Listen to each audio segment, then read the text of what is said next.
Blah blah swing, blah blah swing, blah blah swing, blah blah swing, blah blah swing, blah blah swing, blah blah swing.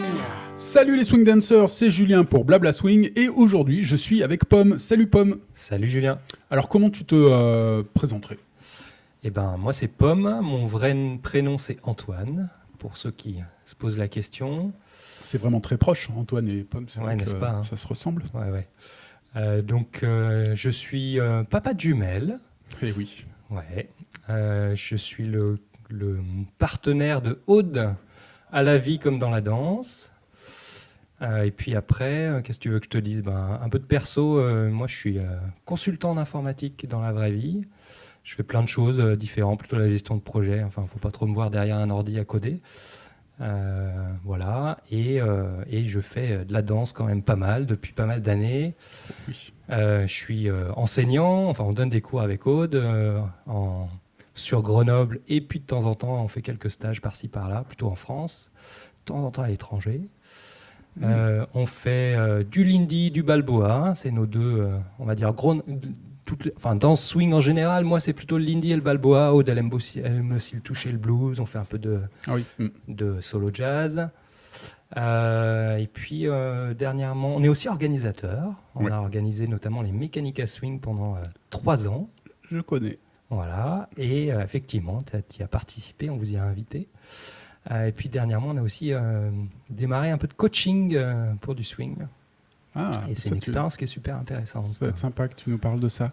Ça faisait un bout de temps que je souhaitais, à défaut de vous avoir tous les deux pour Blabla Swing, au moins un des deux. Et je suis ravi qu'enfin on ait trouvé un moment. On a eu très souvent des discussions sur l'ensemble de l'histoire du swing, de comment les choses étaient avant, se sont développées, etc. Et à chaque fois, c'était des discussions passionnantes. Donc, je trouvais que c'était intéressant de récupérer votre portrait. Il y a pas mal de personnes, quand même, je me rends compte, dans le swing qui travaillent dans les milieux informatiques. Pas forcément informaticien codeur, comme tu disais, mais il y en a quand même un paquet.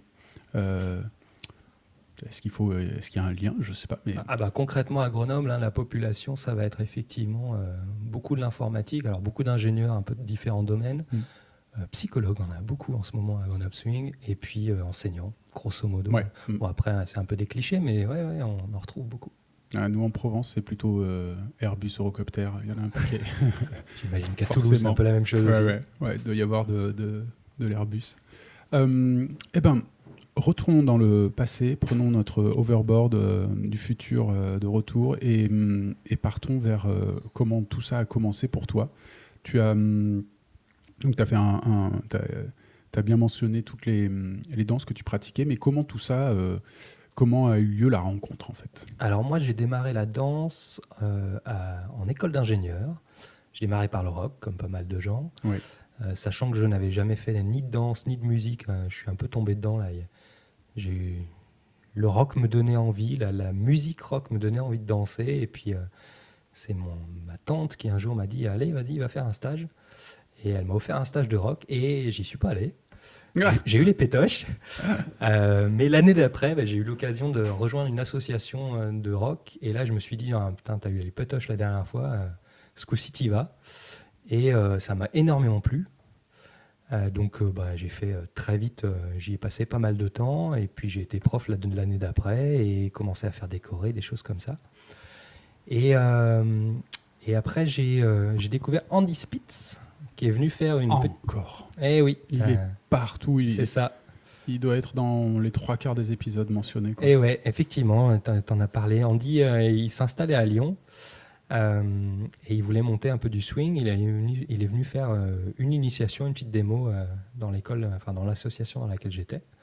Donc on va dire, je pense que ma première rencontre avec le swing, c'est celle-là. J'ai fait l'initiation. Il a commencé à donner des cours à Lyon. Alors pour le coup, moi je les ai pas suivis. Par contre, un peu plus tard, il y a Grenoble Swing qui démarrait et qui organisait un stage. Et l'ensemble des profs, on va dire, de l'association à l'époque sont allés faire ce stage. Et le deal de l'association, c'est on vous finance votre stage et en échange, vous retransmettez ce que vous avez appris. Vous organisez un stage de swing dans l'association. D'accord. Et pour le coup, c'est Pas mal. ce stage que j'ai fait. Mm. Et alors, le matériel qui a été donné, c'était Patrick et Natacha à l'époque, Ouais. qui faisaient en Lindy. Hein. Non, pas Patrick et Natacha, je me trompe. Olivier et Natacha, excuse-moi. Ah oui, de Cannes. C'est ça. Donc en Lindy et Charleston. Et donc j'ai fait ce stage qui m'a beaucoup plu. Ce qui m'a beaucoup plu, c'est l'énergie notamment. Mm. L'énergie qu'on avait dans les mouvements, dans les dynamiques, dans comment on danse ensemble. Et puis voilà, et ça s'est arrêté là.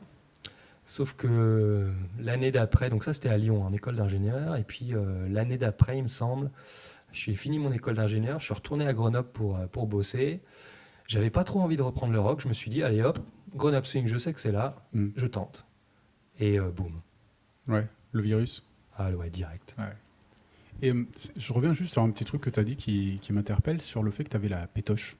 Je pense qu'on a tous eu ça en fait. Mais est-ce que tu saurais expliquer un peu plus le pourquoi de la pétoche? Qu'est-ce qui a fait que tu avais la pétoche? C'était quoi d'être avec plusieurs personnes parce que c'est une activité sociale danser. Hein. Je me suis jamais posé la question.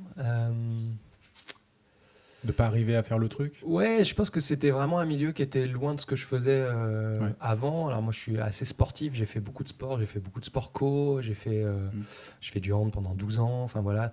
Et la danse, c'était... je connaissais pas du tout le milieu. Et c'était pas tant de rencontrer des gens, je pense que c'est juste que j'avais pas vraiment une représentation de ce que ça allait être et du plaisir que j'allais y trouver. J'y allais plutôt parce que la musique me plaisait et je sentais qu'il y avait un petit truc. Mais voilà, après, si tu veux, le déclic qui s'est fait... je ne saurais pas trop dire comment j'ai eu les pétoches, mais... pourquoi j'ai eu les pétoches? Non, je ne sais pas te répondre. Ouais, des fois, il n'y a pas d'explication. Ouais, c'était peut-être juste pas le bon moment.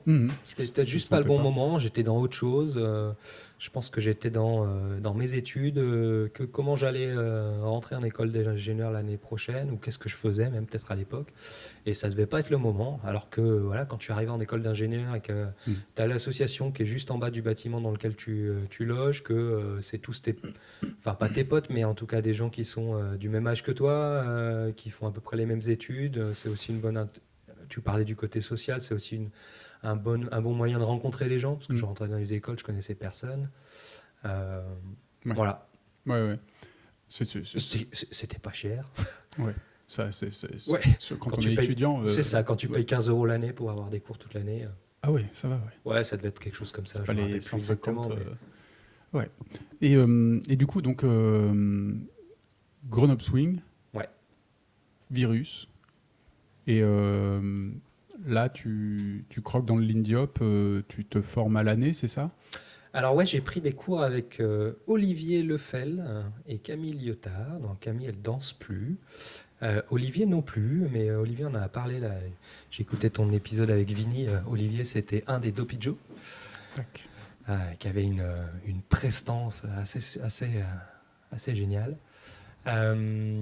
Super sympa. Et puis en fait, en novembre, il y avait donc j'ai démarré en septembre 2008. En novembre, il y avait le GSDF. J'y suis allé direct. T'as réussi à te lancer et tout? Ah ouais, directement. En fait, j'y suis allé à fond. J'étais jeune actif, tout seul, en coloc, pas en couple, pas de contraintes, en coloc. Donc, je gagnais des sous et en même temps, je payais pas trop cher de loyer, sans contrainte. Ouais, j'y suis allé à fond en fait. Donc, j'ai fait le GSDF direct. Je me rappelle, c'était Jay et Sandrine qui donnaient les cours à ce niveau-là, essentiellement. Nicolas Prost aussi. Ouais. Avec Sandrine. Avec Sandrine, qui maintenant est beaucoup DJ. C'est ça. Et puis j'avais quelques copains de Lyon aussi qui faisaient le stage au final. Donc mes anciens profs de rock qui eux avaient continué, qui avaient pris des cours avec Andy. Donc c'était aussi un moyen de les revoir. Ils avaient switché un peu en Lindy du coup, ouais, tes profs de rock? Ouais, carrément. Et puis, donc voilà, j'ai fait GSDF en novembre. En décembre, Gone Upswing a organisé un stage qui s'appelait Mini Jammers. Ouais. Donc, il faisait venir Thomas, Alice et il devait y avoir Dax. Mhm. Et je sais plus qui.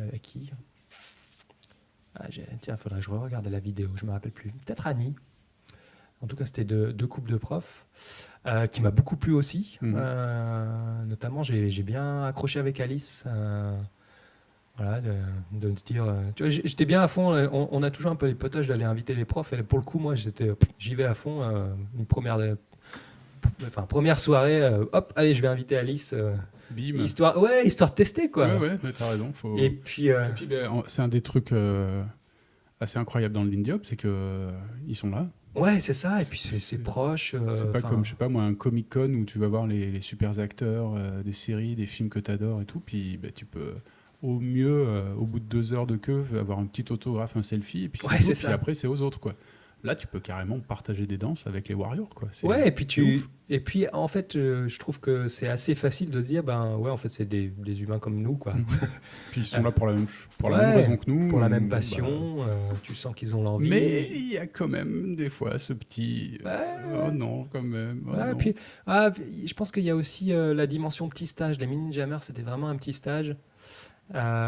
Ouais, c'est plus facile. Chaleureux, ouais, c'est plus facile, t'es plus proche, quoi. Là, on est en train d'enregistrer pendant le Tiny Balboa de Grenoble et c'est à taille humaine. Et du coup, Tout à fait. moi, effectivement, je me sens plus à l'aise. Alors aussi parce que je suis baby balbotteur et que du coup, j'ai moins d'a priori, moins de pression, moins de trucs, je sais pas. Mais en tout cas, ça me semble plus simple. Mais vraiment, comme tu dis, les petits stages favorisent quand même beaucoup plus Ouais.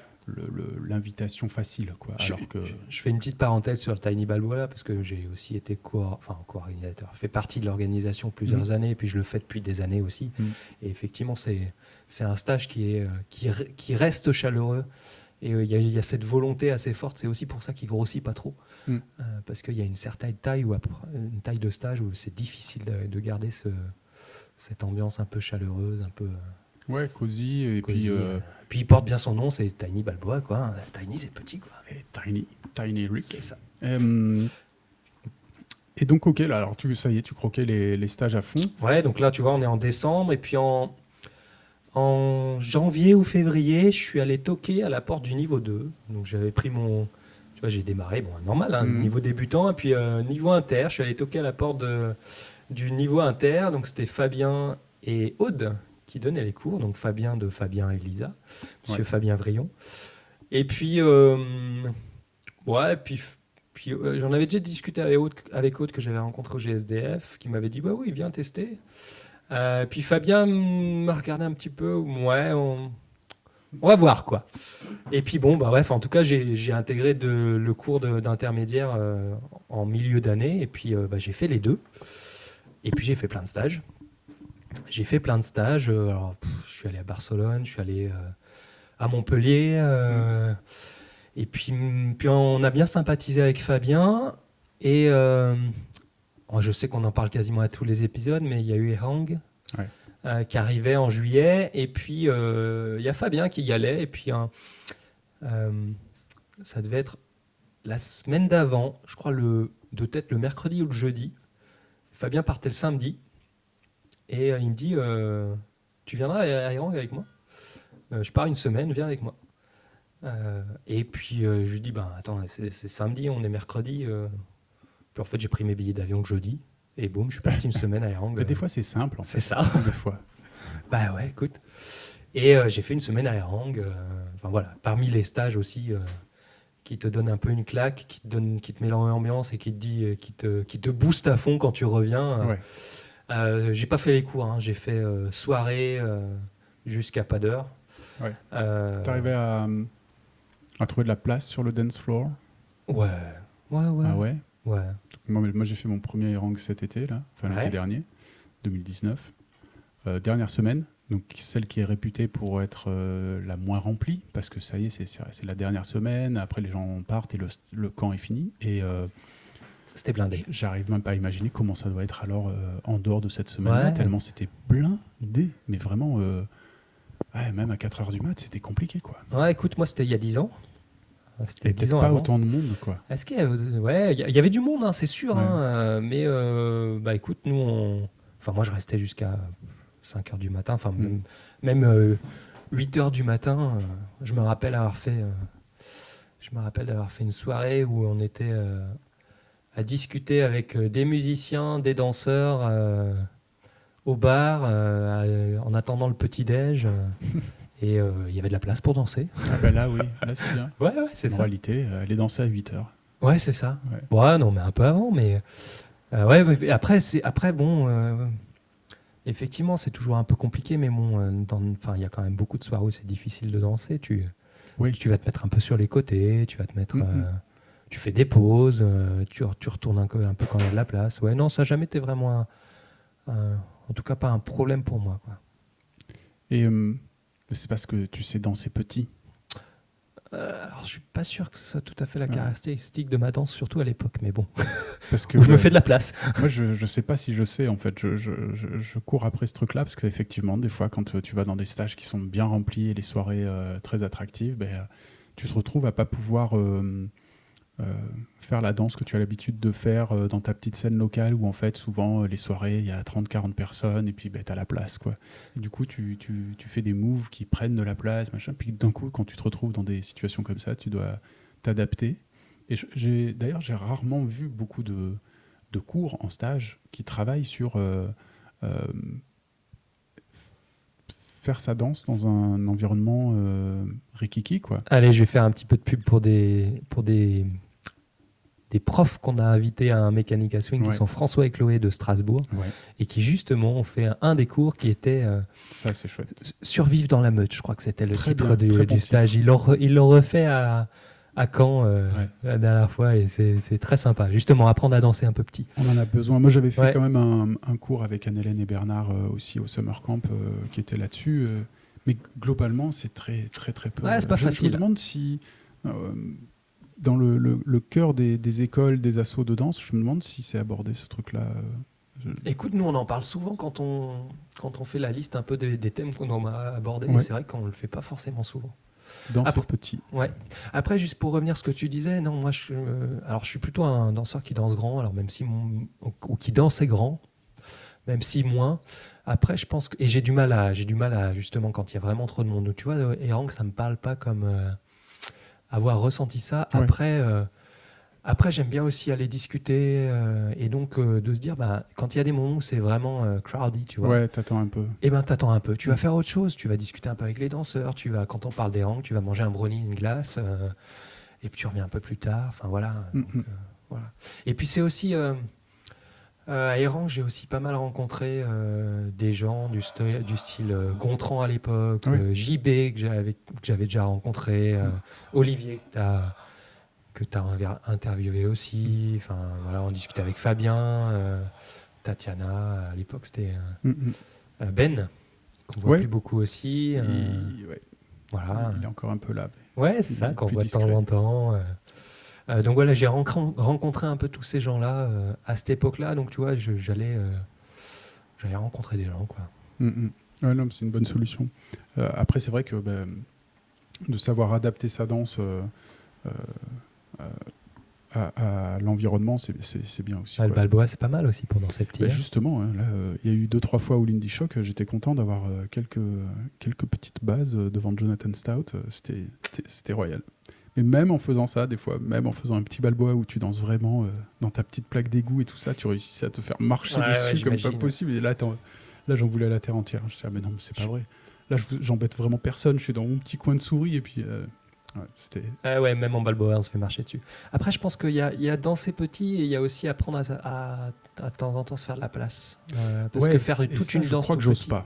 Ouais, c'est pas forcément évident, mais je pense qu'il faut le faire bien, il faut faire attention, et pas toute la danse, faut pas que tu prennes tout l'espace parce que chacun a besoin de défendre son espace, mais il y a un peu quelque chose comme ça, quoi. Il y a des Ouais. moments où tu as envie d'envoyer, où tu vois un petit espace pour envoyer, ben tu vas l'utiliser, et puis Ouais, non, ça te t'as fait raison. quelques bons swing out dans la danse, puis après tu repars à quelque chose d'un peu plus petit, un peu plus cosy.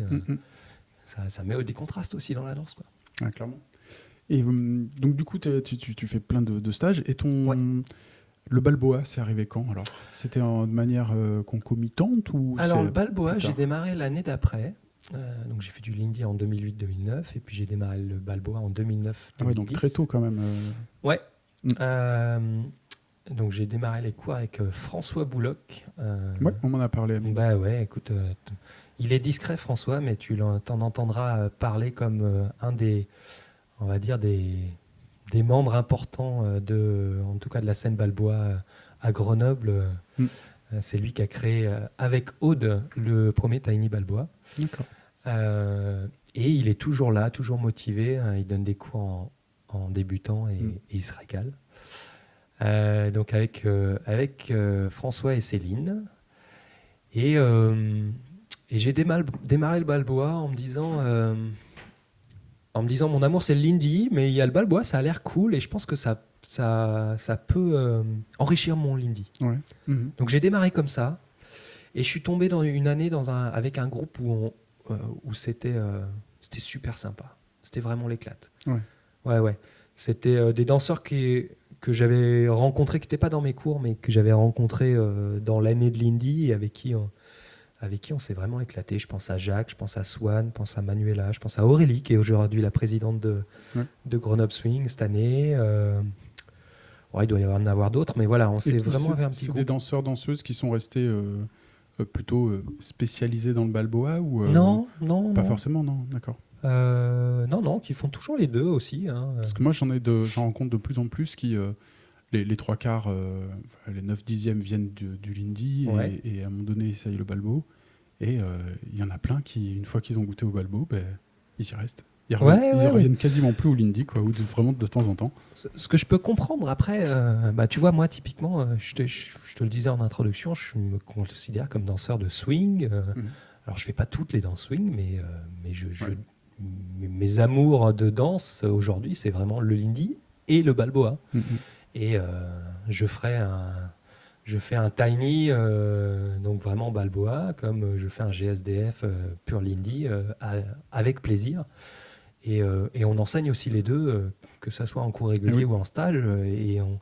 C'est pas la même énergie, c'est pas la même chose que tu transmets. On n'a pas tout à fait les mêmes pédagogies. Après, ça reste des danses swing, ça reste la même famille. Et on vous demande plus en Balbo ou en Lindy?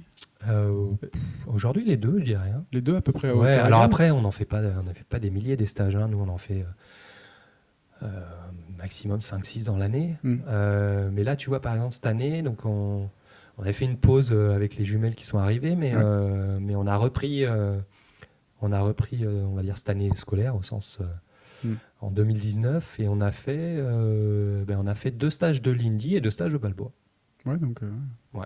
Et du coup, est-ce que tu crois que c'est une plus-value justement d'être identifié comme faisant les deux? Est-ce que la demande aussi, on vous demande d'animer des stages ou on vous demande de faire les deux danses, justement? Alors, je vais pas dire jamais ça. Aujourd'hui, on fait plutôt soit l'un, soit l'autre. Ah ouais. Parce que je pense que on a moins de stages où il y a les deux. De moins en moins. Je crois que je suis en train de réaliser dans un autre épisode. Aujourd'hui, je pense qu'il y a une telle communauté Lindy d'un côté et puis une telle communauté Balboa de l'autre côté que en fait, il y a assez de monde pour remplir un stage d'un pur Balboa ou pur Lindy. Ouais.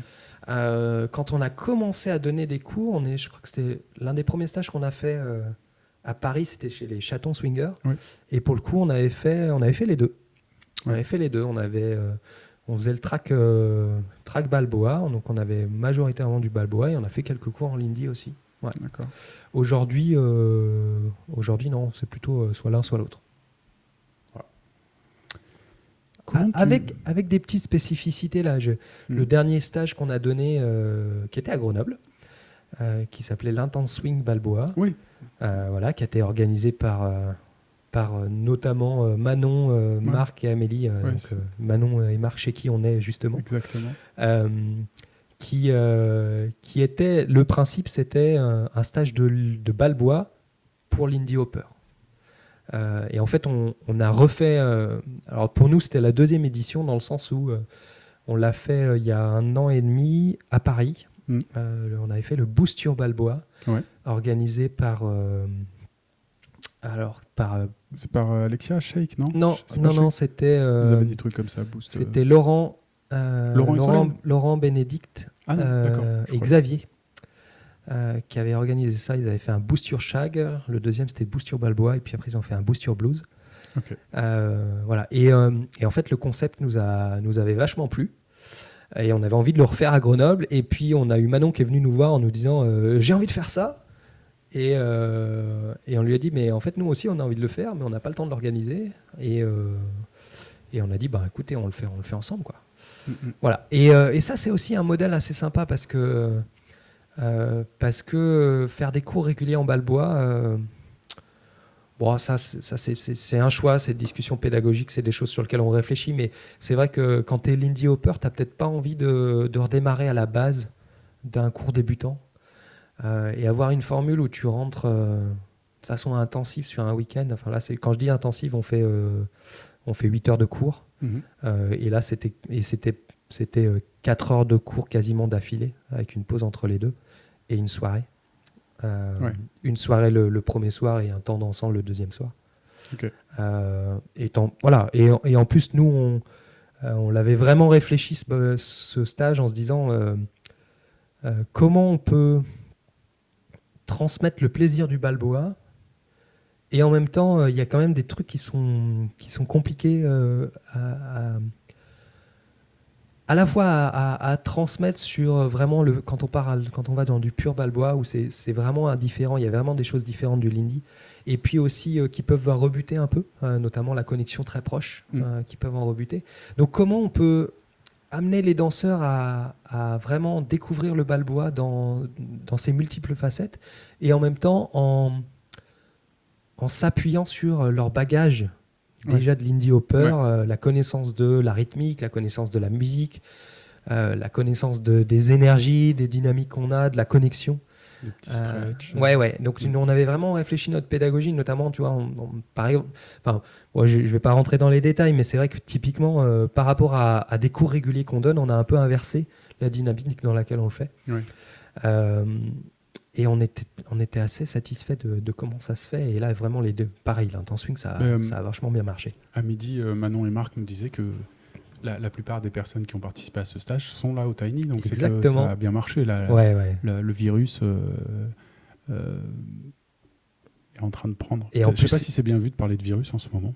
C'est vrai que c'est vrai que c'est peut-être pas le bon terme. Mais c'est vrai qu'en plus, stratégiquement, il a été placé 2 semaines avant le Tiny. Et nous, avec un contenu qui était de leur dire vous avez un bagage de Lindy Hopper, on va vous donner on va dire vraiment une dose un gros boost de Balboa, et l'objectif c'est que si vous avez envie, si ça vous vous êtes mordu, vous êtes en mesure d'aller prétendre au niveau 1 de Balboa. Niveau 1 du Tiny cette année étant pas niveau j'en ai jamais fait, étant normalement j'ai démarré en septembre. Ouais, d'accord. Voilà. Mais du coup, hier soir, on avait une petite conférence de Désirée sur comment instaurer une scène Balboa. Elle vient de Chicago, et elle disait que quand elle est arrivée, ils étaient 10. Et il y avait Aude hier soir, et on en a discuté tous les deux ensemble de ça, qu'on était très interpellés par ce qu'elle nous a dit, puis aussi par effectivement cette formule de cours à l'année,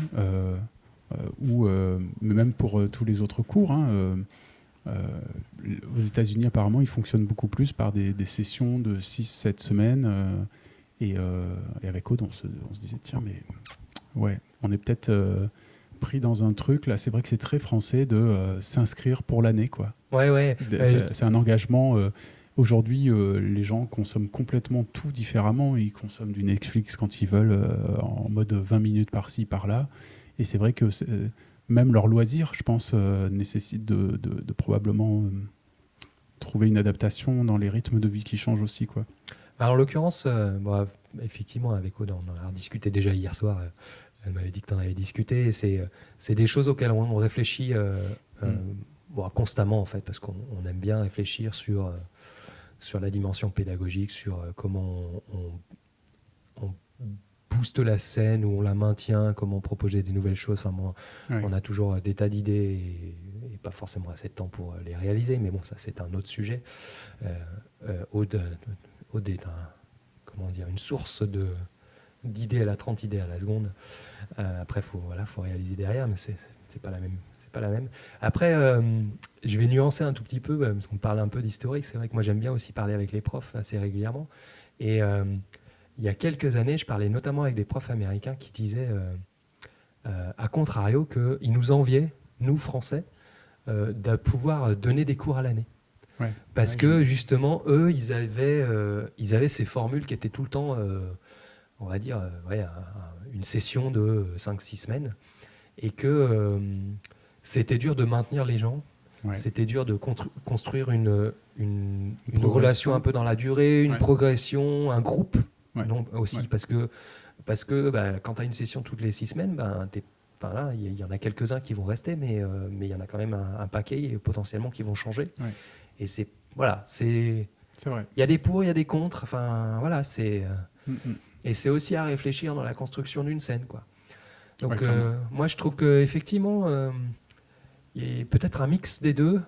Tu vois, je pense qu'avoir des débutants en l'indie qui forment un groupe, qui restent ensemble, qui vont créer des liens, qui vont aller boire des coups ensemble et régulièrement, et ça se crée pas forcément en 6 semaines, tu vois, ça peut Ouais, prendre un peu plus bien de sûr. temps. Ouais. C'est aussi ça qui construit une scène et qui fait que ta scène, elle dure, quoi. Enfin, ou qu'il y a un noyau qui se crée. Clairement, les promos, c'est quand même, que ce soit quand on le vit à l'école ou qu'on soit dans une association, et puis qu'il y ait l'année où on commence, tout un tas de copains-copines qui sont cool, souvent, si on a le virus, on va les garder pendant des années, ils seront toujours là, Ouais. et ça crée. C'est vrai qu'on le voit chaque année, il y a des groupes de promos qui se créent. C'est ça qui fait l'intensité aussi des scènes, quoi. C'est des gens C'est qui ça. potentiellement vont s'investir dans les structures aussi, et quelques temps après. Et c'est aussi ça qui. Ça prend un peu de temps d'un autre côté, parce que moi, j'ai aussi l'œil prof et aussi un peu organisateur, ou membre actif dans une association. Je fais partie de. J'étais au début de Grenoble Swing. Enfin, pas au début de Grenoble Swing, mais je veux dire, quand j'ai démarré, j'étais dans Grenoble Swing, et on suit cette association, on est avec cette association, on va dire, tout le temps. Et c'est vrai que ça prend aussi un peu de temps de voir des futurs profs. Ah là, on parle Ouais. pas, je suis en plein là-dedans. Voilà, vraiment. j'imagine, toi aussi, t'es prof. Donc, tu te poses la question. Enfin, souvent, on se pose la question dans les élèves. On voit un peu les gens qui ressortent un peu du lot.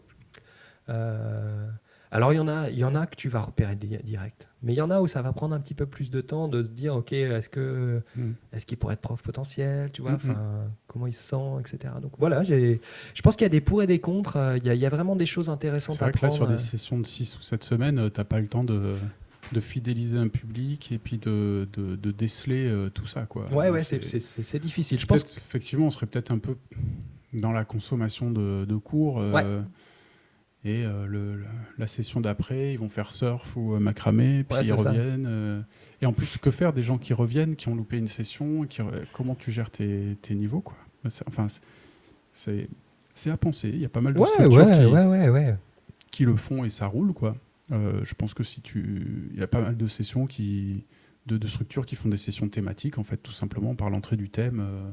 Là, on va faire 6 semaines sur du Citan. Pouf. Là, on va faire 6 semaines sur du Charleston. Là, on va faire, etc. Et ça peut fonctionner. En tout cas, je pense que pour des introductions à des danses ou pour des choses un peu spécifiques, ça peut être intéressant. Typiquement, je veux faire arriver le balboa dans ma scène, ou je veux faire arriver le shag, puisque c'est tendance en ce moment, ou je veux faire des accros. Souvent, on a des stages d'accros, mais je sais que nous, par exemple, il y a une année où on avait justement ce que tu dis, c'est-à-dire qu'on avait le niveau avancé de Grenoble Swing. On s'était dit, on a envie de proposer des sessions. Donc, les gens s'inscrivaient. Ah non, ils ne s'inscrivaient pas à l'année, ils s'inscrivaient à la session. Alors, c'était aussi parce qu'on avait envie de le porter à plusieurs profs. pour pas que ça... quand tu commences à faire plusieurs cours, ça commence à être un peu lourd dans l'année, donc d'avoir un cours qui soit un peu plus allégé, où tu le fais qu'une partie de l'année, un tiers, ou juste une session de 6 semaines. Et en l'occurrence, on avait fait des sessions thématiques, et notamment on avait construit une session de 6 semaines avec Aude sur les accros. Ouais. Et pareil, c'est assez sympa parce que sur 6 semaines, tu as le temps de construire quelque chose et en même temps, tu ferais pas une année d'accro, quoi. Non, c'est sûr, voilà. Et à la fois, quand les formules les plus usitées en accro, c'est dans un stage de l'Indy, généralement c'est l'Indy, pouf, tu vas avoir 1 heure d'accro sur le week-end. Et encore, pour les plus gourmands, tu vas peut-être trouver 2 heures. Mais en général, ça suffit pas. Pour les pratiquer, les avoir, gérer tes preps, tes plateaux, tes parades, tes trucs, il faut un peu plus que 1 heure, quoi. Exactement. Souvent, ça s'arrête au moment où tu te dis, c'est là que ça commence, non là, Exactement, c'est ça. Tu commences à le toucher, et puis. Mais bon, bref. Ouais, donc. Voilà, donc bien, mais je pense que un mix des deux, ça peut être intéressant. Et on va parler un peu de Mechanica Swing, où justement, tout est dans le titre. L'idée, c'est de comprendre un peu les mécanismes qui font que tout ça est en place, pour essayer de mieux comprendre un peu comment le corps fonctionne, comment la musique fonctionne, tout ça. Et je te réitère le merci qu'on vous avait donné avec Adeline quand vous nous aviez invités. On était très surpris que vous... Invité et réinvité. Puisque plébiscité. Et on était vraiment ravis que vous nous avez fait confiance. Et il y a un truc que j'ai beaucoup apprécié dans Mechanica, au-delà du concept qui est génial, mais c'est aussi que vous êtes allé chercher des talents que moi j'appelle en devenir. Et c'est génial parce qu'en fait, souvent, tous ces danseurs-danseuses, ils sont dans une sorte d'entre-deux, quoi. Ouais. Ils sont pas encore identifiés comme le top, ils sont pas non plus identifiés comme le premier venu.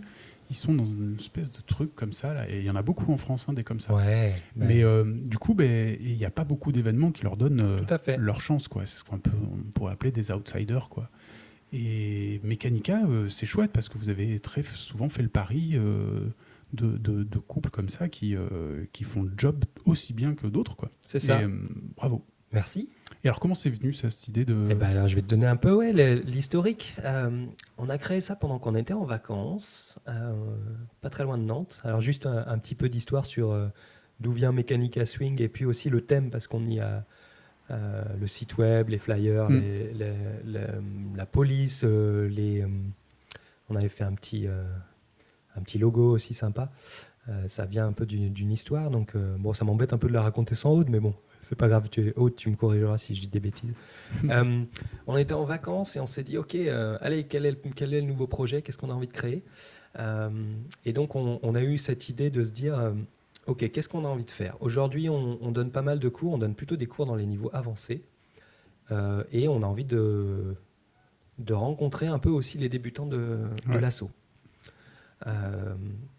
Il y a eu plusieurs moteurs, donc ça c'était un moteur. Il y a aussi, on aime beaucoup le format stage, on aime bien donner des cours réguliers, on aime aussi bien donner des cours en stage, parce qu'il y a alors on va pas forcément faire le même contenu, et puis surtout il n'y a pas tout à fait le même engagement des élèves. Ouais, et clairement. Et on discute de la partie 6 semaines ou la partie à l'année, mais c'est aussi ça. Enfin, tu vois, c'est un peu aussi, on peut faire le comparatif entre faire que des stages, par exemple, ou faire des cours à l'année. On se nourrit pas des mêmes choses.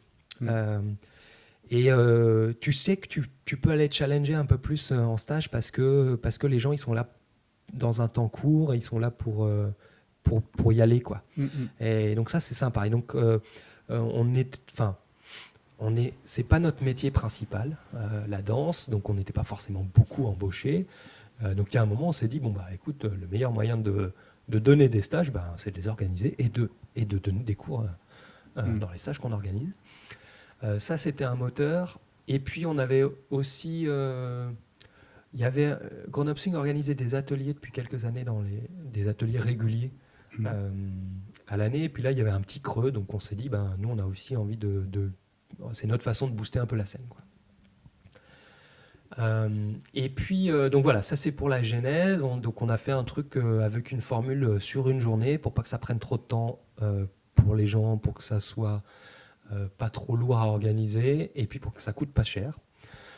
Parce que c'était voilà, c'était super raisonnable. Ouais, c'était raisonnable. Ouais. Vraiment bien.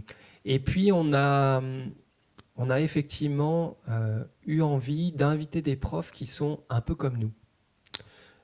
Ça veut dire quoi ? Ça veut dire que on est quand même pas mal de danseurs à être, on va dire, prof avec un assez bon niveau, mais on a un autre boulot à côté. C'est pas toute notre vie le swing, et on n'a pas forcément vocation à le faire toute notre vie, ou en tout cas on n'est pas à un moment où on en fait toute notre vie. On va dire le pivot est pas passé, ou ne se fera jamais. Hein. Et puis c'est souvent des gens avec qui on a des affinités, avec qui on parle pas que de swing quand on se voit. Voilà, donc on a eu envie d'inviter des gens comme ça, avec effectivement aussi ce côté. Alors, est-ce qu'on l'avait vraiment quand on l'a dit, donner sa chance ? Enfin, je sais pas, c'est un peu ce que tu as dit, mais oui. Il y a un côté comme ça. Oui, c'est ça. C'est que... Il y en a...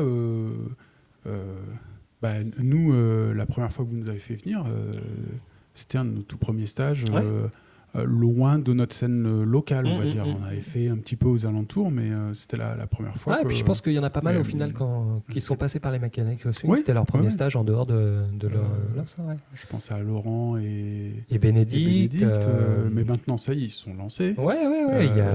Tu vois, ils étaient sur ce fameux pivot qu'ils n'avaient pas passé. Ils ont passé le Il y a François et Chloé, je crois qu'ils en avaient de Strasbourg. Ils en avaient peut-être donné un autre, mais plutôt autour de Strasbourg. Donc là, effectivement, c'était un peu éloigné. Il y a Anaïs et Lucie de Caen. Oui, oui. Vous les avez fait venir. Ouais. Je pense que pareil, ça devait être un de les premiers stages. Et puis là, ils commençaient à tourner. Après, il y avait des plus confirmés parfois. Solène Zouki, exactement. Maka, Angélique. Il y avait Angélique. Alors Maka et Angélique, c'est pour les derniers. Solène et Zouki, ils étaient montants à l'époque. Alors après, c'était les copains, c'était en local aussi. Il y en a d'autres. Oui, parce que ils ont beau être sur Bordeaux depuis 2 ans, ils ont été pendant très longtemps à Grenoble. C'est ça. Et on a pas mal dansé ensemble, évolué. Enfin, on les a eu en cours, les deux loulous. Il y en a d'autres. Je pense à... moi, j'ai perdu leur prénom. Écoute, faudrait que je le retrouve. Mais il y en a eu un. Enfin voilà. En tout cas, c'était... on s'attachait aussi à aller chercher des gens comme ça et à se poser toujours la question aussi de se dire on a envie qu'ils soient dans l'esprit des mécaniques à swing, à savoir quelque chose de très convivial. La petite particularité des mécaniques à swing, c'est qu'il y avait toujours quasiment un apéro. Ou des crêpes. Ou des crêpes. Quand on faisait un truc à thème, t'étais tout le temps pour les crêpes, toi, c'est ça ? J'ai l'impression, Ouais, mais non, en fait, les crêpes, c'était parce que c'est la Chandeleur à chaque fois, mais il y a eu les pizzas, il y a eu des... il y a eu des gâteaux, il y a eu des choses comme ça. Bref, on changeait un peu, mais en tout cas, on faisait toujours un côté apéro, et on avait d'ailleurs choisi un lieu dans lequel ça s'y prêtait, où on pouvait avoir des tables à côté, un petit bar où on pouvait s'asseoir, enfin vraiment cette dimension-là. Donc on savait des gens qui seraient assez proches des élèves, et c'est vrai que quand tu vas taper dans le haut niveau, des fois, t'as le melon qui monte un peu, alors sans peut-être aller jusque-là, mais c'est vrai que tu vas avoir un peu moins cette proximité. Aussi parce que c'est leur job, donc ils vont peut-être s'investir un peu moins parce qu'ils en font 10 dans l'année, le ou week-end 50 dans d'avant, l'année. le week-end d'après, ils sont... Et puis il y a aussi un autre truc qu'on a remarqué, c'est que typiquement, nous on l'a vu pour vous, hein, mais on a vu aussi pour d'autres, comme c'était un peu leur premier stage à l'extérieur, et tu sentais qu'ils s'arrachaient pour donner les cours. Tu donnes, hein, tu veux. Ouais, c'est ça. Tu veux faire bien, quoi. Exactement. Et ça, les élèves ils le sentent, et c'est cool, quoi. C'est cool. Ouais. Donc voilà, ouais. Et ça, c'était aussi, c'est pas forcément évident, mais c'était aussi un plaisir d'aller chercher, ok, Là, qui on fait revenir, qui on fait venir. C'est mis un peu en stand-by parce que jumelles. Alors pour différentes raisons, effectivement, pour les jumelles. Vous comptez faire en sorte que ça revienne ou vous allez passer à autre chose parce que vous avez milliards de projets à chaque fois. Ouais, c'est ça. Pour l'instant, c'est en pause. Effectivement, parce que jumelles et qu'on peut pas tout faire. On garde nos cours, on garde quelques cours réguliers, on garde des stages. Les mécaniques à swing, c'était trop de refaire ça. Et puis aussi parce que Grown Up Swing, comme je te l'ai dit, on l'a fait à un moment donné où il y avait plus d'ateliers. Et là, depuis l'année dernière, il y a une petite équipe qui s'est montée, qui a vachement d'énergie pour faire des stages, des ateliers. Donc on leur laisse. On leur redonne la place que ça avait avant, quoi. L'objectif, c'est pas de se mettre c'est vraiment de proposer une offre complémentaire. Justement, quand vous vous êtes mis à faire les mécanicas, vous n'aviez pas peur que les élèves que vous aviez régulièrement en cours, comment les faire venir quand même sur vos stages, tu vois ? Alors, les mécanicas, c'est marrant parce que effectivement, ça fait partie des autres objectifs aussi qu'on s'était donnés. D'ailleurs, dans les descriptions, c'était un peu ça. C'était vous en voulez un peu plus ? Ouais, ok. Donc, tu l'as un peu vécu. Hein. Ce qu'on demandait aux profs, c'est effectivement d'aller creuser sur la mécanique et du swing. Et ce qu'on demandait, c'était d'avoir. Alors, on faisait. Bon, nos formules ont un peu évolué de temps en temps, mais on faisait quasiment tout le temps du solo, du Lindy et du Charleston. Et on demandait aux profs d'aller creuser un peu un sujet qui leur plaisait, dans lequel ils se sentaient bien, mais de se dire. Alors, attends, comment je le dis ? Comment on le disait ? C'était aller creuser un truc qu'on n'a jamais le temps d'aller creuser en cours. Donc typiquement, quand tu dis danser petit, ça rentrait vraiment là-dedans. C'est que souvent, tu te dis, ben voilà, ça fait partie des choses, ça serait intéressant de donner ça comme bagage aux élèves, mais c'est peut-être pas un contenu super intéressant pour les cours, ou tu n'as pas le temps, tu préfères être sur, on va dire, le programme que tu as un peu général, et tu sors un peu moins, alors que là, justement, c'était vraiment l'occasion de creuser. Donc, nous, on réfléchissait toujours à des thèmes dans cette dynamique-là. Ok, on parle du stretch, c'est quoi ? On essaye de redire un peu, c'est quoi pour nous le stretch ? Quelles sont vos expériences de stretch ?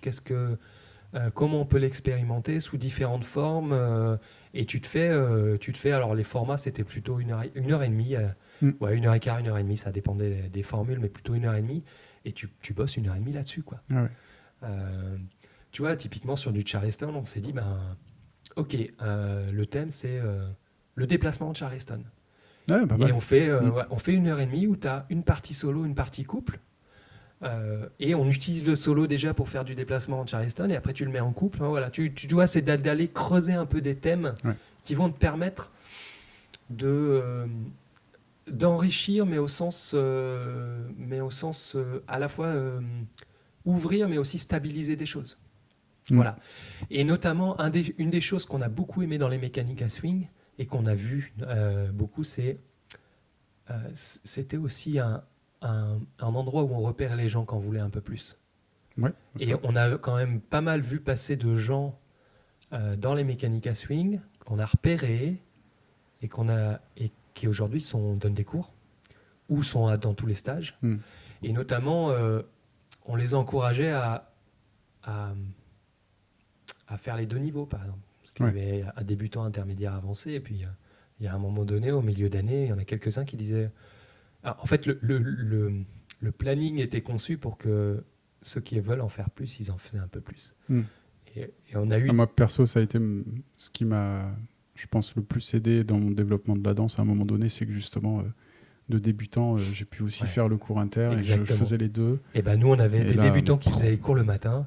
Et puis, quand tu as quelques débutants qui commencent à venir te voir et qui te disent est-ce qu'on peut faire le cours intermédiaire de l'après-midi ? Je ne sais pas trop si j'ai le niveau, etc. Et je dis vas-y, challenge-toi, vas-y, fonce. Et ça, ouais.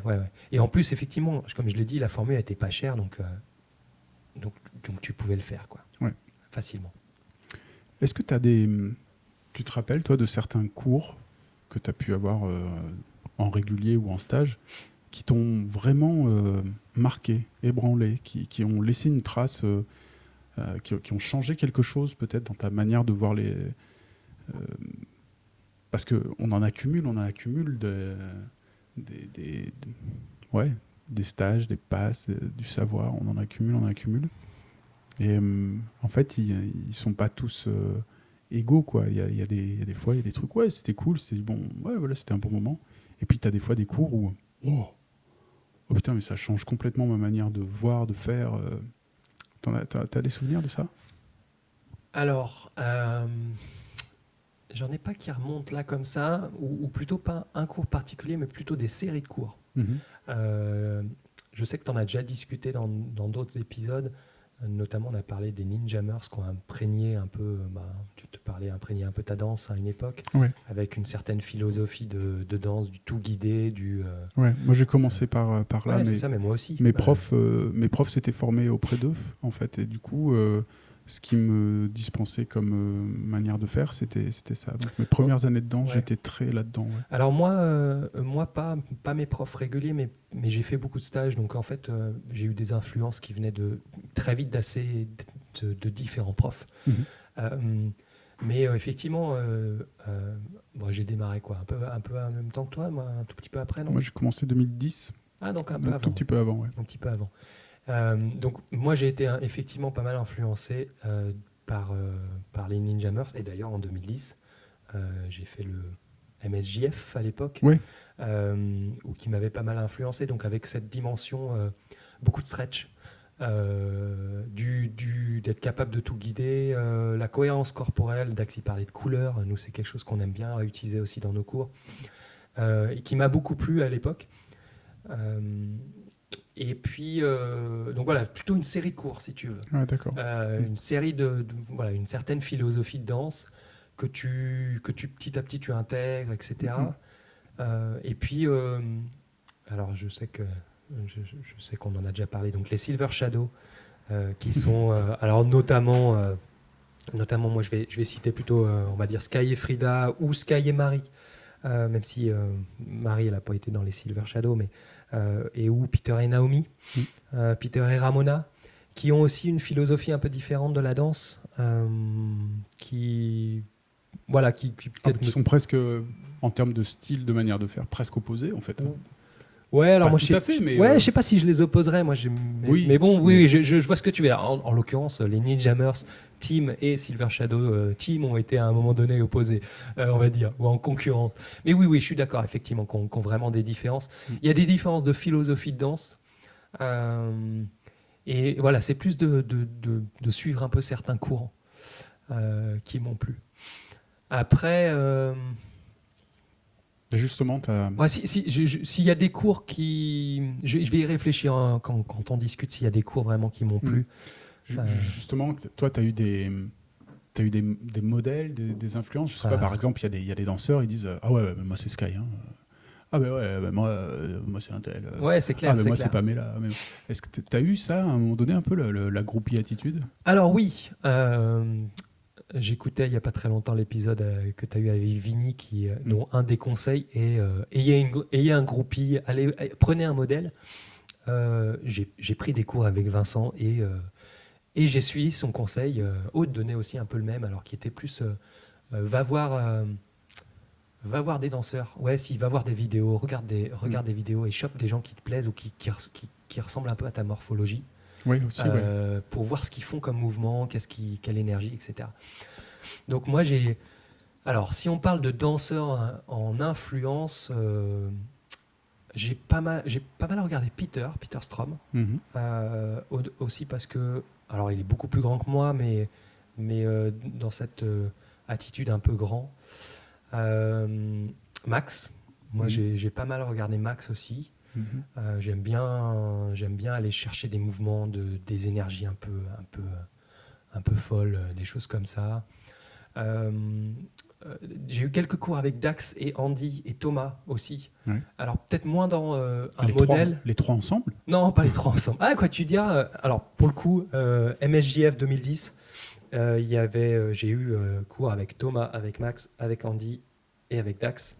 Et tu parlais de cours un peu qui m'ont marqué. Ouais. Tu vois, typiquement ce stage, je sais qu'il a marqué ma danse. Ah, ok. Il a marqué ma danse parce qu'il y a eu une espèce de cohérence. Ils le disaient chacun à leur façon, mais une cohérence de parler de comment tu utilises ton centre, comment tu t'engages, comment tu utilises le stretch, qu'est-ce que c'est le stretch, comment tu changes de tonicité. Mhm. Moi, je suis un danseur qui change beaucoup Oui. ma tonicité. Sympa, j'aime bien la façon dont je le dis. Je le prends comme un compliment. Ça me plaît bien. Non, mais parce qu'il y a des couleurs. Tu parlais de couleurs tout à l'heure. Quand tu danses, on voit des contrastes, etc. Et c'est pas facile. C'est pas Ouais, facile. moi, Tout le c'est monde moi, a c'est ça, vraiment quoi. quelque chose que j'aime bien. Tu vois, je suis plutôt un danseur qui va, si on parle de couleurs, qui va danser bleu, donc avoir quelque chose d'un peu cool et Et plutôt basket. plutôt basket. Ouais. Ouais, c'est vrai que le bleu, les J'aime baskets. bien, là. Il y a les danseurs, Bleu et basket, les ok. danseurs bleus, ils sont en basket. Ouais, alors là, ouais, c'est vrai. Et puis de passer un peu dans du rouge, quelque chose un peu tonique. Alors pour le coup, aller dans du tonique, vraiment tonique, c'est difficile pour moi, mais dans mon parcours de danseur, je suis allé le chercher. Et par contre, je redescends assez vite. Donc voilà, j'aime bien varier ça. Euh, et je suis en train de perdre le fil de ce qu'on disait. Sur tes mentors, si t'en as Ouais, eu, si, ouais. tu parlais de Donc Peter, voilà, notamment. Peter pas mal. Donc tu vois, je t'ai dit un peu. Todd, il est trop grand, lui. Alors Todd, j'ai pas trop accroché. Effectivement. Trop tatoué, c'est ça. Non, le tatouage ne me gêne pas du tout. Après, j'ai beaucoup regardé de vidéos à une époque, donc après des influences de partout. Sky, oui, forcément. Après, Sky, c'est plus récent en fait. J'ai fait, c'est rigolo, j'ai fait le Crêpe Swing en 2011, je me rappelle très bien. Et il y avait Nick Williams, il y avait Sky, il y avait Peter et Naomi. Tiens, Peter et Naomi, ils avaient un cours qui m'a marqué là, pour le coup, où ils sont allés travailler sur des choses un peu fines et un peu dans l'esprit de ce que je te disais, mécanique à swing, de se dire on va travailler sur comment on danse avec notre rythmique et bref, je me rappelle plus exactement le sujet, mais c'était des cours un peu concept là qui m'avaient bien marqué. Mais voilà, je me rappelle d'un cours avec Sky où je suis sorti du cours en me disant putain, le mouvement il est trop bien en termes de sensation, en termes d'énergie, en termes de ce que ça donne à l'extérieur, mais j'y arrive pas du tout. Il y a des fois comme ça. Et le chien. c'est ça. Oui. Et j'y arrive pas du tout. Et c'est vrai qu'il partait dans des énergies. Ah, ça va être compliqué là. Je sais plus son prénom au chien. Ouais, moi non plus. Donc Sky, si tu veux, Sky c'est un peu un extraterrestre pour moi et on dit, je sais que Vinny il l'a cité, mais on rigole avec Zuki. Only Sky is the limit. Ouais. Je pense qu'il y a plein de gens qui aiment bien Sky, mais après, il n'y a que Sky qui fait du Sky, quoi. Ouais. Donc voilà. Après, tu vois, aujourd'hui, il y a des mouvements de Sky que j'aime beaucoup. Il y a des énergies que j'aime beaucoup. Il y a des finesses de guidage. Et puis, encore une fois, pareil, dans la philosophie, je me retrouve plus dans une philosophie de comment guide Sky que guide les Ninjammers aujourd'hui. Même si un jour, si j'ai envie d'aller piocher des mouvements cool, je vais aller chercher plutôt. Je vais aussi aller chercher dans du Max, du Dax, du Thomas. Voilà. J'ai moins des influences aujourd'hui parce que c'est ce que je vais te demander. Ouais, Est-ce qu'il y en a aujourd'hui qui te. Alors, en fait, dans les nouveaux là. je vais aujourd'hui dans mon évolution de danseur, c'est moins sur. C'est moins sur ce genre de prof que je vais aller chercher parce que ce qui m'intéresse, c'est plus ce dont on parlait un peu avant, à savoir comment on travaille sur sa scène, comment on fait évoluer ses élèves, comment on les voit grandir, comment on impulse des dynamiques dans une école, une association, une scène qui vont porter, on va dire, les valeurs que tu as ou des choses comme ça. Et moi, en tant que moi, faire progresser ma danse. Ouais. Donc, typiquement, tu vois, par exemple, on est allé donner un stage à Caen il y a quelques mois. À Caen, ça swing. À Caen, ça swing, c'est ça. Salut les copains. Salut les copains chez qui j'avais fait une petite semaine de coaching à un moment donné, que c'était génial. Enfin bref. Et Typiquement, j'aime beaucoup l'ambiance qu'il y a à Kansas Swing. J'aime bien ce que Anaïs et Lucie apportent dans leurs cours, apportent dans ce qu'elles veulent transmettre, le côté switch, le côté délire, le côté musical aussi, peut-être moins technique, tu vois. Voilà, donc c'est un peu plus ces réflexions-là qui m'animent aujourd'hui. Et puis on le voit, la scène a considérablement changé en 10 ans. Hein. Ouais. Il y a des... Ouais. En fait, il y a aussi... il y a des effets de mode dans tous les domaines et le swing n'y échappe pas. Et C'est clair. il y avait un ensemble de danseurs qui étaient à la mode il y a 10 ans, qui sont soit partis de la scène pour diverses raisons, soit qui se sont mis un peu en sommeil et qui ont fait un peu d'autres choses tout en continuant. Et puis il y a des nouveaux qui arrivent, il y a une nouvelle manière de faire, de nouveaux festivals aussi qui font que... et puis il y a des... Ouais, il y a des périodes comme ça, un petit peu, je sais pas, il y a des périodes rockstep, il y a des périodes kill the rockstep, ça va, ça vient, il y a des périodes kickball change, puis non, puis ouais, il y a des périodes où il y a beaucoup d'éléments assez forts venant du boogie qui débarquent dans l'indie, puis il y a des fois où non, ça se calme un peu. Ça se tasse un peu, là il y a le chat qui monte un peu en puissance. Ouais, je pense que ça va continuer. Il y a des périodes où on met beaucoup d'accros dans les démos, d'autres pas du tout. Enfin, c'est vrai que c'est assez C'est fluctuant. varié, moi j'aime bien, c'est varié. Moi, il y en a un quand même qui me stupéfie en tant qu'il arrive à bosser sur sa danse.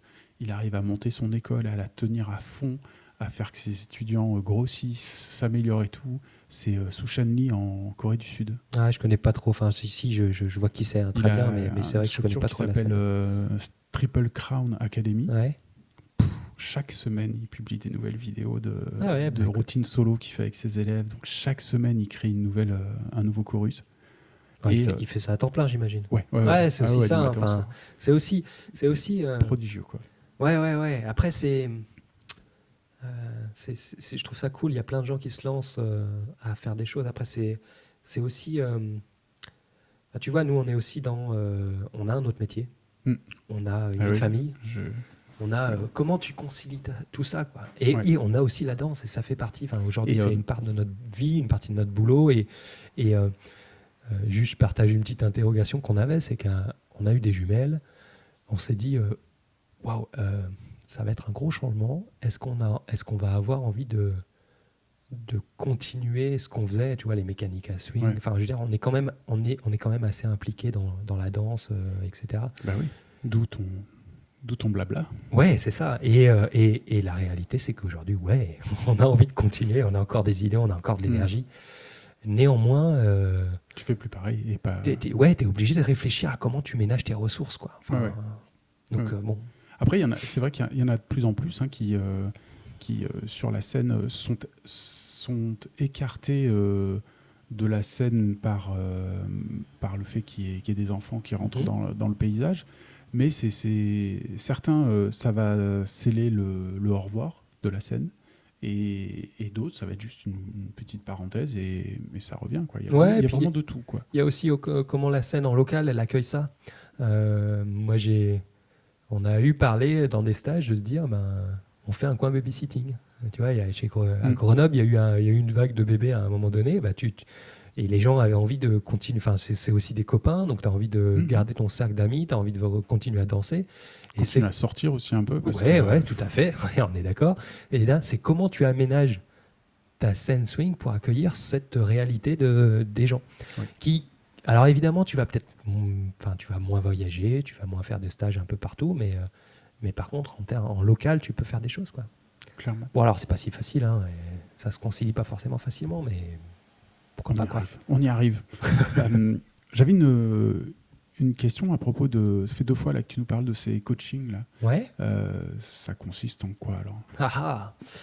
Eh ben écoute... Tu leur fais faire 20 pompes et puis après ils mangent du boulgour et puis après ils font 6 swing out et puis... Alors, comment dire ? En concret, hein, donc on a commencé il n'y a pas très très longtemps vraiment faire du coaching. Donc en fait, aujourd'hui, là, depuis quelques mois, on a 2 couples avec qui on fait du coaching, un couple grenoblois, un couple parisien. C'est une sorte de cours particulier, mais plus. Ouais, alors... Il y a un accompagnement, quoi. Ouais, c'est ça. Un Alors, cours particulier, ça va être un flash sur 1 heure, ouais, sur un c'est ça, truc. exactement. Là, on part, tu vois, pour les 2, on leur a proposé différentes formules et on part sur 10 séances. D'accord. Et donc- c'était pas des débutants, c'est pas ça, Non. c'est pas le même délire. Non, c'est pas des débutants. tu Effectivement, vas c'est plus, pas des débutants.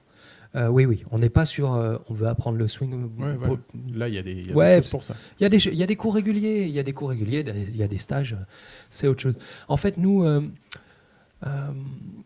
va dire, on réfléchit pas mal à la pédagogie, on réfléchit beaucoup à notre danse, on a été amené dans notre parcours de danseur et surtout de partenaire à se poser pas mal de questions sur comment on danse ensemble, comment on fait pour que ça marche, parce qu'on était assez éloignés. Si on reprend les couleurs, Aude, elle est plutôt rouge de base et moi je suis plutôt bleu.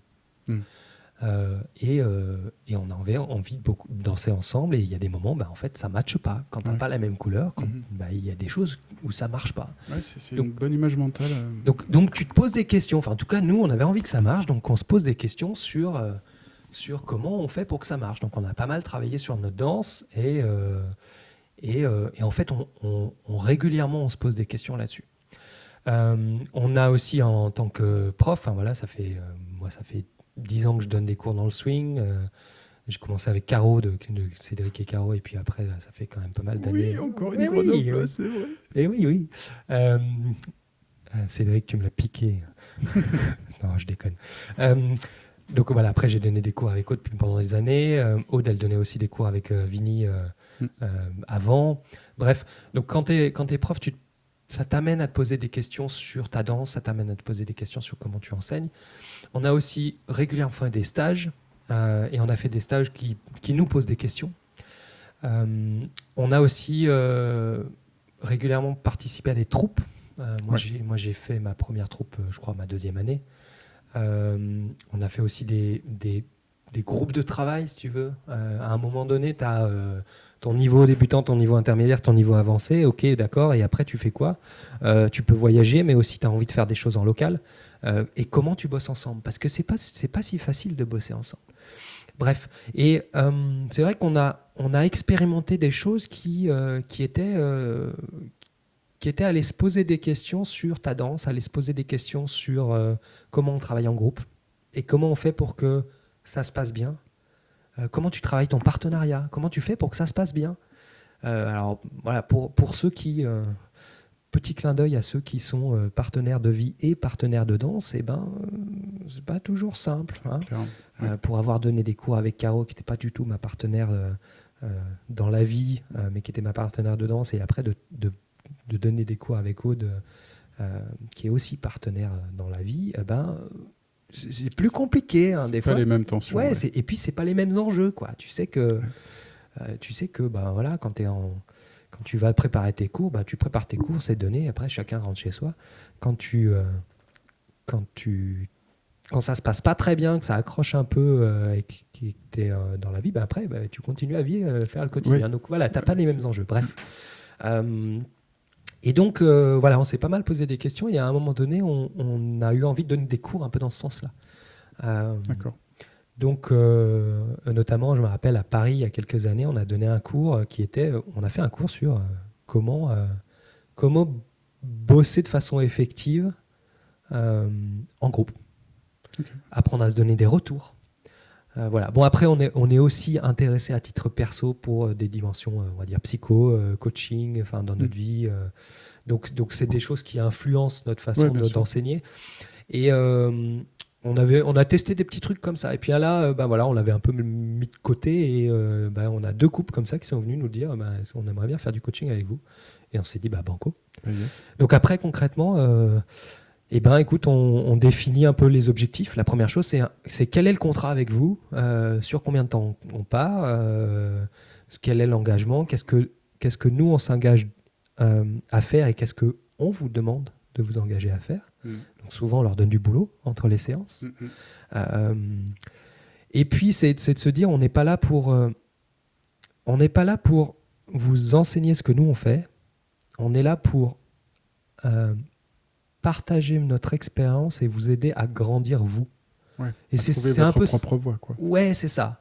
Donc on leur demande aussi de se poser des questions. On va les amener à se poser des questions. On leur demande de se poser des questions sur qu'est-ce qu'ils veulent, sur quoi ils veulent bosser, sur qu'est-ce qui marche bien aujourd'hui et qu'est-ce qu'ils considèrent à améliorer et qu'est-ce qu'ils attendent de nous. Pas plus tard que là, ce midi, on faisait un bilan de mi-parcours avec l'un des couples sur OK, où est-ce qu'on en est, comment ça se passe le coaching pour vous, comment ça se passe le coaching pour nous, qu'est-ce qu'on aimerait changer, comment on était, tu vois, on est au milieu des séances, comment on construit les séances suivantes. Voilà. Et c'est marrant parce qu'on a 2 modes de fonctionnement très différents, parce que le couple de Parisiens, on fait ça à distance, et avec 2 couples qui ont des objectifs complètement différents. Ça, c'est super intéressant. Du coup, ouais, c'est hyper intéressant. Voilà. Bon, ça prend du temps. Skype, ce genre de truc. Ouais. Ok. Ouais, avec le couple En parisien, fait, ça passe. un petit peu comme du coaching en ligne de Dax et Sarah, Ouais, ce c'est genre ça. de truc. Qui, C'est à un ça. moment donné, ils avaient fait ça. Tout à fait. D'accord, ça y est, je vois un peu mieux le truc. Voilà. Bon, ben c'est chouette. On se dirige gentiment vers la fin de l'épisode. Est-ce que, traditionnellement, j'ai la question des conseils. Les conseils Est-ce que tu as des conseils à donner pour soit quelqu'un qui veut se lancer dans l'organisation d'un petit stage, d'une soirée, de quelque chose, ou d'un autre côté, des personnes qui commencent les danses et qui peut-être des fois se sont pris dans des difficultés et seraient peut-être tentés d'arrêter. Ah, ok. Alors, sur la partie organisation, essayez de ne pas faire de redite. Moi, si je donnerais un conseil, c'est de se dire, trouvez-vous un petit groupe de copains avec qui vous montez ça. 2-3. Ouais. 2-3, vous avez une envie, partagez-la, constituez un petit noyau dur sur lequel vous construisez votre stage, votre événement avec les valeurs que vous avez envie, avec une touche un peu particulière. Voilà, construisez un petit noyau et après, n'hésitez pas à aller chercher des personnes autour qui vont graviter autour de ce noyau, mais qui vont être un peu moins impliquées, on va dire. Voilà, c'est le conseil que je donnerais. À des danseurs qui démarrent et qui lâchent un peu. Qui rencontrent démarre des et puis difficultés. qui peut être, par exemple, qui serait un petit peu en difficulté, presque en train de se dire « Ah, mais c'est trop dur ». Est-ce que tu as... C'est des fois des cas qu'on retrouve dans les cours réguliers. Hein, Ouais. Alors, je vais peut-être te dire un truc un peu peut-être étonnant, mais il y a des gens... Enfin, est-ce que ça m'est déjà arrivé de dire ça? Il y a des gens qui trouvent ça trop dur, lâche, va faire autre chose. C'est con, mais va pas t'entêter. Si c'est trop difficile, lâche. Après, moi je trouve que le lindy ou les danses swing en général sont des danses qui sont quand même pas forcément évidentes. Et en même temps qui ont plein de choses dans lesquelles tu peux creuser. Oui, donc sans forcément aller dans l'aspect technique. C'est ça. Oui. C'est ça. Donc, on imagine des gens où, grosso modo, ils sentent qu'il y a quelque chose qui leur plaît, mais ils sont en difficulté. Et va trouver ce qui te plaît et va le creuser.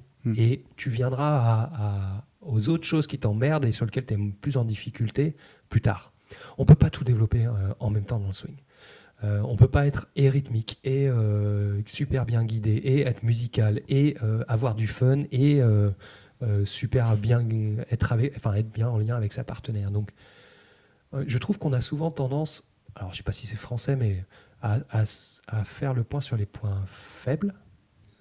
Et nous, on aime bien utiliser un petit exercice qui est de dire quels sont les points à garder et les points à améliorer. C'est quelque chose qu'on utilise beaucoup dans le coaching, parce que souvent c'est vas-y, dis-moi ce qui est à corriger. Ouais. Et donc de se dire ouais, mais d'accord, mais sur quelle base tu peux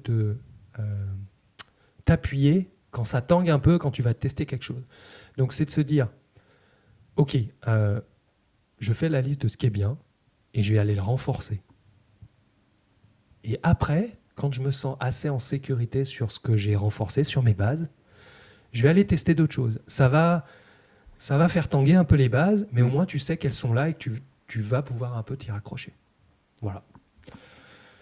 Et puis, de ne pas hésiter à avoir des retours de gens en qui tu as confiance, tes profs en premier lieu, mais ça peut être aussi quelques personnes dans le cours où tu te sens que ils vont être bienveillants, ils sont un peu meilleurs que toi et tu es capable de... Tu sais qu'ils vont te faire des retours constructifs, ouais, qui ne vont pas te démonter. Parce que des fois, il y a des retours qui démontent. Ouais, ça peut et où c'est difficile ça de... peut Voilà, être des sacrés bâtons, ouais. C'est bien beau, bien joli, bien fun le swing, mais il y a des moments où c'est tellement... Ah mais non, mais c'est pas comme ça. Ouais, où ça te prend tellement les tripes et puis des fois, tu passes tellement du temps que des fois, il y a des choses qui sont dites qui sont difficiles à vivre. Donc, voilà. Donc voilà, c'est d'aller chercher les gens qui te nourrissent et qui sont, on va dire, assez bienveillants plutôt que là où ça te pourrit la vie. Voilà, dans les conseils. Ce sont de très bons conseils, je crois. Merci beaucoup. Est-ce que tu as quelque chose que tu voudrais rajouter, profiter de ce moment pour parler d'un autre point ? Ouais, alors moi j'aimerais bien savoir, est-ce que tu as prévu de faire un blabla swing ou c'est toi qui es interviewé ? Parce que je trouverais ça génial en fait. Non, mais il y a... Je fais un petit clin d'œil à des gens qui sont proches de toi, alors je sais pas... il y a Lisa qui me tanne, Lisa sur X, qui fait partie de notre asso, écoute, et qui me tanne avec ça. Lisa, je t'encourage à l'interviewer, très honnêtement. En fait, je serais à Aix, je serais déjà venu te dire je t'interviewe, moi. J'ai déjà eu mon petit blabla jus. Je sais. Pour mon anniversaire, auquel tu as participé avec Aude et plein d'autres. Private, ça, c'est private. C'est pas la même chose. C'était pas moi qui étais interviewé, mais j'étais au cœur du truc. Ouais. Mais c'est gentil et à la fois, je me mets suffisamment en lumière au travers des interviews parce que je parle quand même. Je parle. Il y a un petit peu de moi qui infuse dans les épisodes et pour l'instant, je trouve que ça souvent d'ailleurs en réécoutant de temps en temps, je vois à quel point des fois je me permets de faire tout un tas de digressions, de réflexions, de trucs et des fois c'est pas bon, c'est pour ça que j'appelle ça des conversations comme ça me sauve, tu vois, parce que sinon ouais, mais c'est bien, c'est aussi ça, c'est aussi une certaine patte que tu donnes à Blabla Swing. Mais ton introduction, c'est quoi ? C'est Julien pour Blabla Swing. Ça sous-entend que Blabla Swing, c'est une espèce d'entité et que potentiellement, c'est pas forcément toi qui portera le micro tout le temps. Tu m'as percé à jour, exactement. Écoute, il se trouve que je compte faire un petit message d'appel pour dire que Blabla Swing, c'est pas l'histoire de Julien. Quoi. Ouais, cool. Et que ça peut tout à fait... Salut les swing dancers, c'est Pomme pour Blabla Swing. Et paf, et enchaîner. Quoi. Je t'avoue, je me serais bien vu. Alors, j'ai encore une idée, mais tu vois, j'ai pas les ressources. Voilà, mais bon, je me serais bien vu un jour te faire ça. Ouais, j'aurais trouvé ça rigolo. Par exemple, je me dis que si jamais... Lisa, vas-y.